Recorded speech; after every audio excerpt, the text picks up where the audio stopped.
Father's last moments with dying toddler. How would you spend your last moments saying goodbye to a loved one?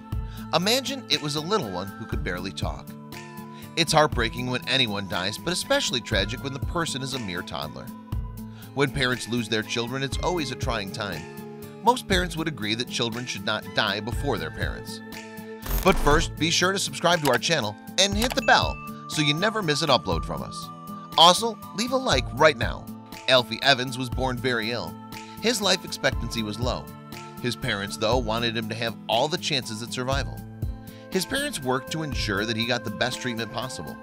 However, the courts did not allow him to be transported overseas for more treatments.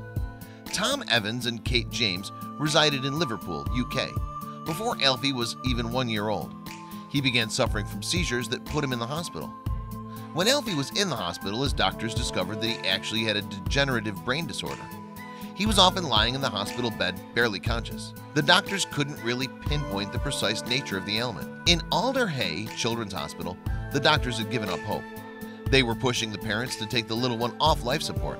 Alfie's parents were extremely unhappy with the idea. They were in seemingly constant clashes with the staff. The staff wanted to help the parents to let go, but they continued to hold tight to the fact that Alfie would be cured. The doctors even thought it was inhumane that the parents wouldn't stop the life support. They could see in the scans the extreme measure to which Alfie's brain had decayed to. They didn't foresee him having any quality of life. The parents took their fights to court. Both times, even the highest echelons of court, the parents were denied their request to continue to keep Alfie alive. Tom was quite upset. To him, Alfie was a prisoner at the hospital. The case got a lot of attention. Even the Pope noticed the plight of Alfie. Tom traveled to Italy to meet him and request Italian citizenship. The Pope granted the request and said that the Italian hospitals might have some ideas that could help keep Alfie alive.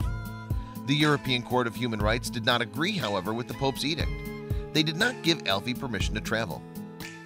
Finally, Alfie's life support was turned off on April 23, 2018. And even though the parents still kept fighting after that to take Alfie to Europe, he died on April 28th. Alfie was able to breathe for a while without the ventilator, but that failed. In one last effort to keep his son breathing, Tom performed mouth-to-mouth. When people heard of the news via social media, thousands gathered around the hospital to release balloons into the air as a send-off. The Pope even tweeted about the news. He said that he was deeply moved. The hospital also acknowledged that this was a devastating journey. It seems to have struck a chord in many individuals' hearts. In the days of euthanasia, there's also some room for fighting for the rights of people to stay on life support. The parents in this case were unhappy with the hospital. They fought the decision to the end. They seemed to have hope for their baby.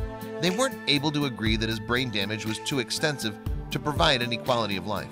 It's certainly a case that involves a lot of ethics. People might say that doctors don't have the right to decide what a good standard of life is. But if a machine is prolonging life, then it costs a lot of money, especially if there's no real hope that the person will wake up and gain consciousness. Brain damage is a difficult subject, so many people want to weigh in on this. They've seen miraculous recoveries of people in their lifetimes who weren't supposed to live.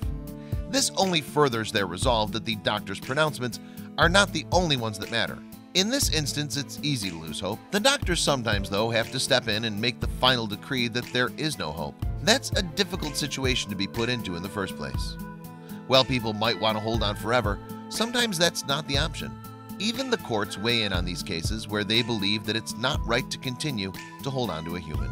In the case of Alfie, it's stunning how hopeful the parents were. The boy passed, no doubt, with an awareness that his parents deeply loved him.